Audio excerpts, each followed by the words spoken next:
So I named my presentation Making Culture Viral, but actually I won't really teach you how to become an influencer or how to follow trends or even edit videos. Eftimios also had already some really great ideas about trends you can try to follow, but it's more about some principles that could guide your work when communicating, whether with really young audiences or not necessarily super young.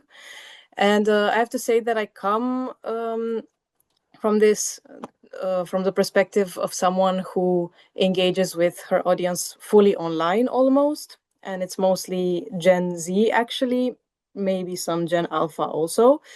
And many of you, I imagine, are trying to do something a little bit different. So speaking to audiences online, but also bringing them in your physical spaces. So I do want to ask you, first of all, when you post online, and answer in the chat, please, what do you most hope will happen next? What do you want people to do after they see your content? Be very curious to hear from you. Is it to tell people about something? Okay, we have come to an event, to comment, to interact, react, talk about it, come to an event again. People will read, but not always action, I see in the comments. Yeah, indeed. Come to the library. Okay, so it's mostly about getting those people in your physical spaces as well, I imagine. There's also a mix. Some of you are using it to inform, some to attract people to come physically, some to just build this sense of connection. Sharing perspectives is also in the chat. And what interests me most as well is this bridge between visibility and participation. So for some context about what I do online, I was 18 when I started my public online presence with book reviews and quite conventional book content when long form on YouTube was still very popular. And I started with something that should have had very little reach on paper, and that's contemporary Romanian poetry. In many ways, I was also working with what might be called an unsexy cultural form, to link back to the previous presentation. So something that many people would assume will stay within a niche. And the context I was working on also didn't make things easier because Romania has a very small book market. There's a chronic lack of public cultural policies that democratize access to literature. And these are just some apocalyptic news titles us Romanians get to see every year, that we read less than 5 minutes a day, that we have no time for books, that Romanians don't really go to libraries. How many Romanians admit they've never even read a book? Or that the book is the sleeping beauty of Romania, and that we really rank last in Europe when it comes to reading. And in schools as well, literature is still taught in ways that make it feel very distant. And the consequence is that many teenagers don't even hear about contemporary Romanian literature. Many actually barely hear about women writers because they're not supposed to study them for the final exam. And many come to associate literature, and especially poetry maybe, not with pleasure, but with something difficult and pressuring. So realistically, the kind of content I was making should have remained in a bubble, but it eventually didn't. And over time, I became one of the most visible book content creators in Romania. And what changed things, I think, is not that I had some special technical knowledge, but that I started asking myself a set of questions, and also playing with cultural references that everyone kind of knew. All Romanian teenagers knew about certain celebrities, for example, and then we talk about books that they read or they could read, or I think they should read. But the questions that really changed my work, I think, were who is this not reaching? And not how do I get more views, or how do I please the people who already agree with me? although it's also important to engage your existing audience. But I also ask myself who is excluded from this invitation, but of course is still present online, because this is a limitation of working on social media. So who already assumes literature is not for them, who hears the word poetry and immediately thinks of boring exams and of pressure and difficulty. And it's just like many of you ask yourselves in the library, who is not coming through my library's door and who is not represented in the room, and who thinks this space belongs to somebody else. And with this, I'd also like to ask you, can you think of one event or activity that you are addressing that young people already think that it's not for them? Can you think of something? Maybe, I don't know, if you're working with climate, it must be a lecture about climate change that they think is boring.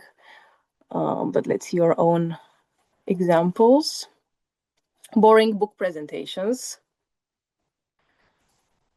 Meetings with authors, yes.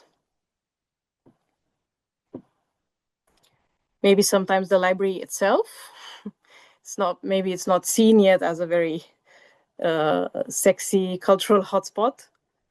Intergenerational craft events, book clubs, community gardening sessions, while being a self-proclaimed plant killer. Reading and the library generally. And that's important because when people have already rejected something in advance, maybe before seeing it, the answer is usually not to insist on the value, but really to try and change the entry point. Try and make it relatable somehow to this generation. So what I tried to do, for example, was imagine myself as that teenager who really hated poetry, probably because poetry had been framed as elitist, difficult, or not relevant for the teenagers' lives. So I tried to make it feel more recognizable. For example, I made these aesthetic, DIY, cinematic videos built around highly relatable poems.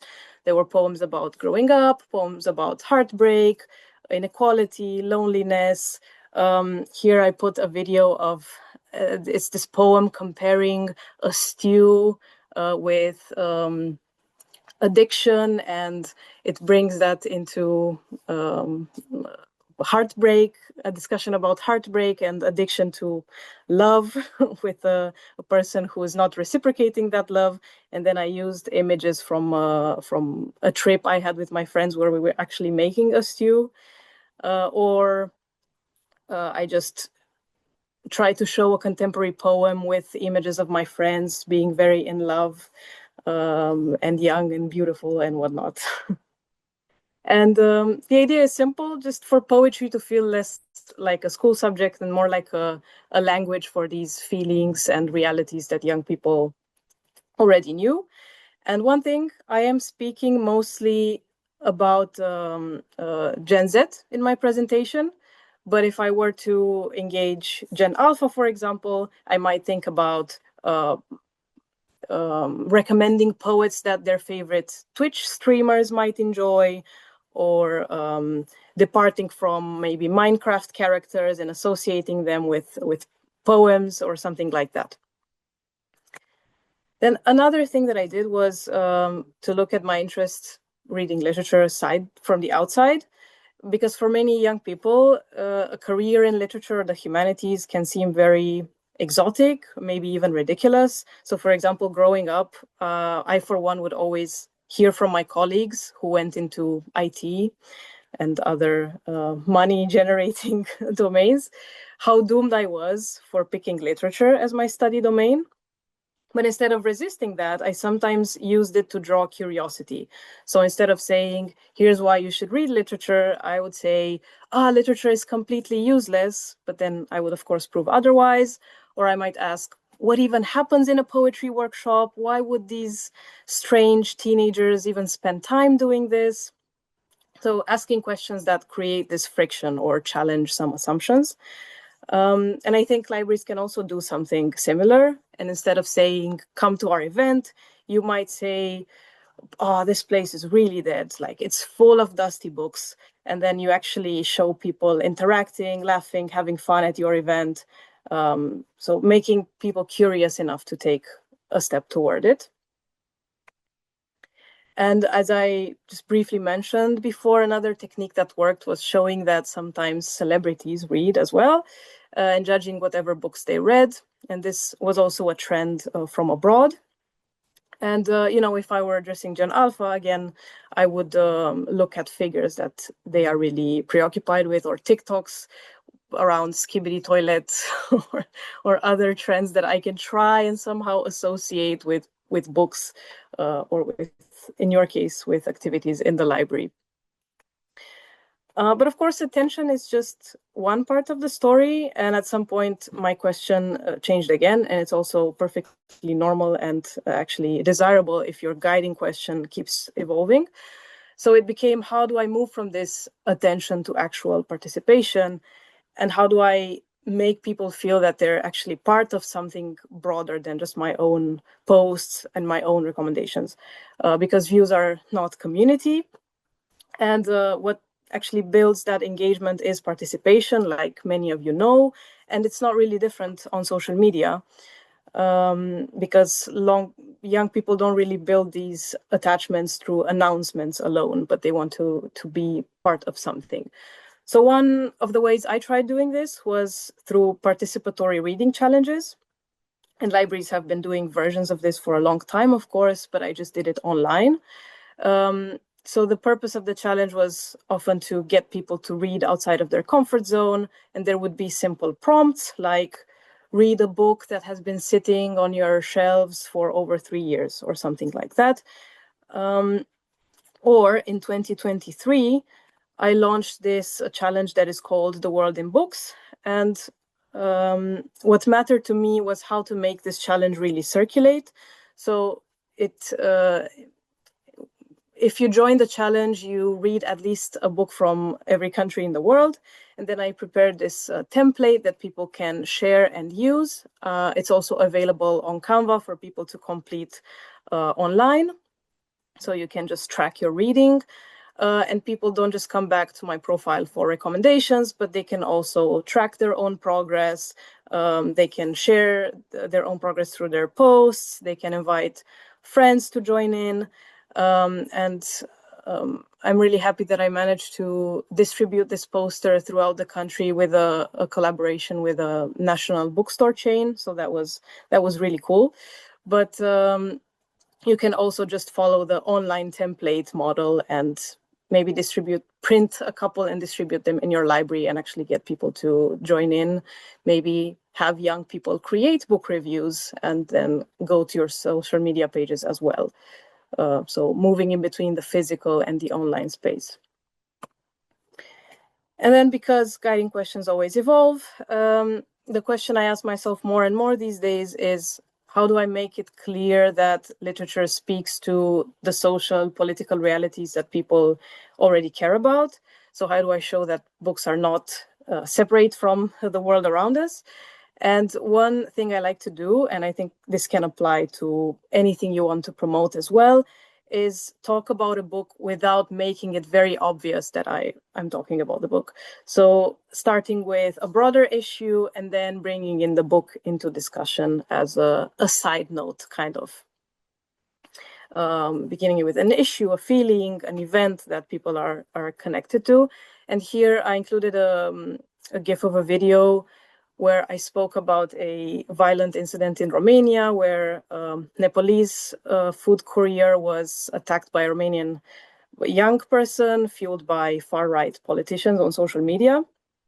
And then I connected that conversation to a book from a very different context, which is Germany. And then my interest is showing how books can really help us cross context and understand realities elsewhere as well. Then another important lesson for me has been collaboration. And this has also been mentioned in previous KnowHow Labs and previous challenge session as well. How do you keep enlarging the bubble? How do you bring literature into more unlikely spaces? By also working with people who are already trusted in other spaces. So for me, this meant collaborating with creators who are visible in places that have nothing to do with literature. For example, this was a collaboration with two brilliant young creators from who founded this political education program page on Instagram, where they explain politics in very simple terms for young people. And this video specifically was about the impact of defunding libraries, because it's something that is happening in Romania, and it reached an audience of over 350,000 people. So I think this is a very important lesson for libraries as well. You don't need to build everything alone. And sometimes the most effective strategy is to build those bridges and into communities that already exist. So maybe asking yourself, who in your community already has the trust of young people, and how could they be involved in your social media communication strategies? And also, very importantly, how could you use skills already in your community? So maybe you have a lot of young people who are coming to your library. They are, of course, on social media all the time. Why not let them create content in collaboration with you? And